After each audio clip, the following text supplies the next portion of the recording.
Hello, and welcome to this video on identifying dangerous websites and emails. Let's begin. So, a bit of caution. Many of what we are going to see in this video are common methods of malicious people trying to steal information. You should take notes and try to remember these methods. So, for once, I'm actually really stressing that you take notes regardless and study them. What to look out for?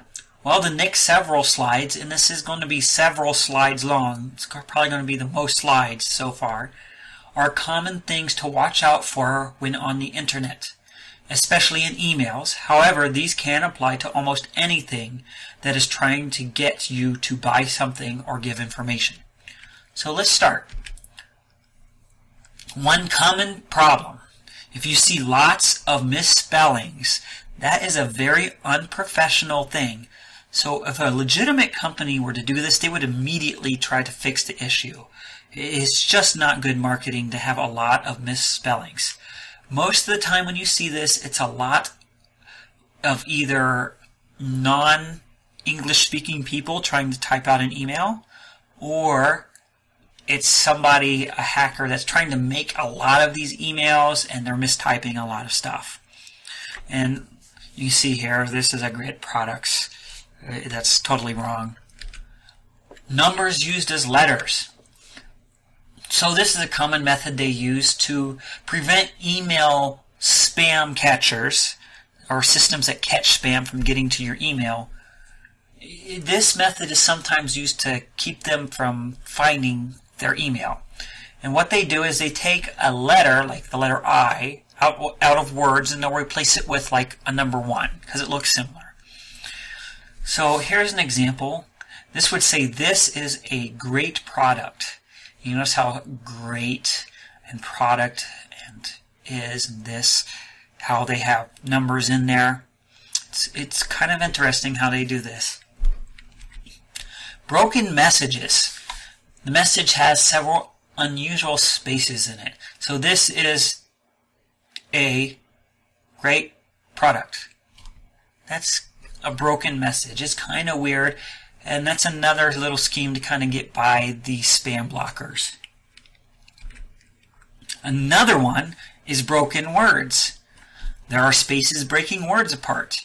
So you can see here how this and is, which actually has a capital I and A, and great is broken and product is broken.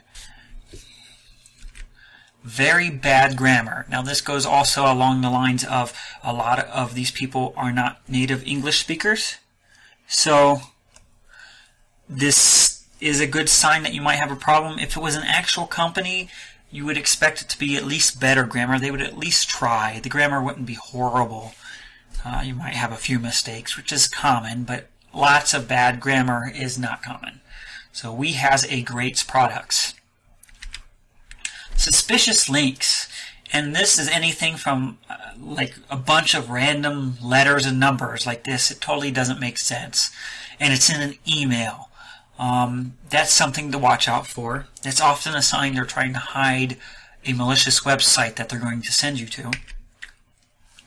The promise of a reward or money. You are the heir to a rich king in Congo who has died. Please give us your information and then we'll pay you. Well, they're not going to pay you. They might pay you by taking all of your money. There's also the doom and gloom. It's a threat-like message that claims if you do not take action, something bad will happen. For example, if you do not click the link below to verify your account, it will be deleted forever and you will be charged $550 US. Now, most people, if they saw something like that, they'd be like, oh no, don't charge me money. And I don't want to lose my account. So that's what this is for. Don't fall for that. If you see something like that, call the company. And if it's not a company you're familiar with, it's probably definitely a scam. So if it doesn't make sense, again, very bad grammar or the sentence is poorly constructed, this is another one of those language things. That's probably a good sign that it's a scam.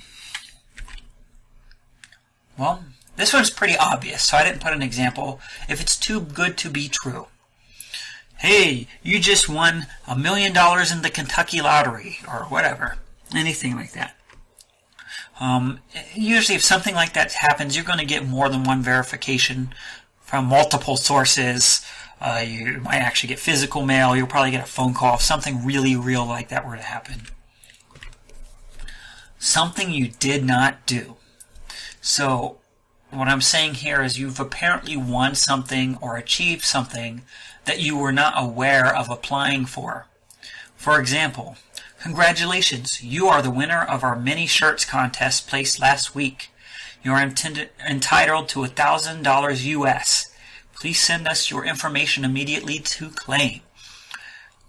And first thing I'd think is, wow, I didn't think I did a contest. Oh, I must have forgot. Don't fall for it. If you didn't register for the contest, if you didn't actually try to get in the contest, then it's a scam. And one big thing here is when they say something like you're entitled to X dollars US, so they put the dollars in US, that's a big red flag. Why you don't have to say, oh gosh, $1,000 US. There's very few things around the world, or very few achievements or awards that are worldwide to where they would need to specify it's US dollars. And most of the time they won't know it's US dollars, so that's kind of a big red flag. The email address does not match. The email address from the sender does not match the email address they claim to be from. So if you look here in the background, we have an email inbox, and it says it's from Match.com. But when you point to Match.com, it says it's from contact@humbletemper.com, which is not Match.com. So the domain here on the email should always match the domain of the website. If it's not, especially if it's a Gmail or something, if it's not, then extreme red flag. No logos. The email or business page has no logo or images. Most businesses have valid logos on their emails. So if it doesn't, that's another big red flag. Suspicious attachments. You're provided with an attachment to open, or so many attachments do have viruses. So if they ask you to open an attachment in the email, say you must open an attachment and fill it out, or do X, Y, and Z in the attachment, I would be very suspicious of it. If they directly request personal information through email, almost no one asks for private information on the internet, especially on email. The only exceptions may be some government websites. It is highly recommended that if that is requested of you, that you don't disclose it through the internet at all, and you call a known phone number for that company or website, so a legitimate phone number, not the one in the email, and make sure that this email was legitimate. Is my email listed in the From section? So does the email appear to have come from you? That is, does it look like you just received an email that's from you? I mean, it's kind of one of those things, if you didn't send it to yourself, well, that's kind of creepy. Are there numerous emails that were copied on the email sent to you that you don't know? So you were one of many people they sent in this email to, is what I'm saying. Or maybe you're one of many people that they sent to, and the other people are people you know. That's also a sign that someone's account may have been hacked and they sent a scamming email to everyone in that contact's email list. The entire message is an image. So I need to clarify this. There is no text in your message. It is one large image that looks like it has text. So just because something looks like it has words doesn't mean it is text in the form of computer text. So computer text, you can highlight, you can type, you can copy text. It's not actually part of the image itself. However, it is very possible to make an image that has text within it.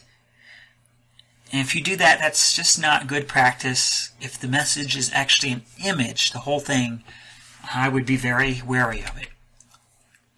And one really big one is there's no unsubscribe link. Legitimate business emails are required to have an unsubscribe link. So usually in small print at the bottom of the email. So if you want to check an ad or something from a company, you need to go all the way to the bottom and see if there's a place to unsubscribe from the email.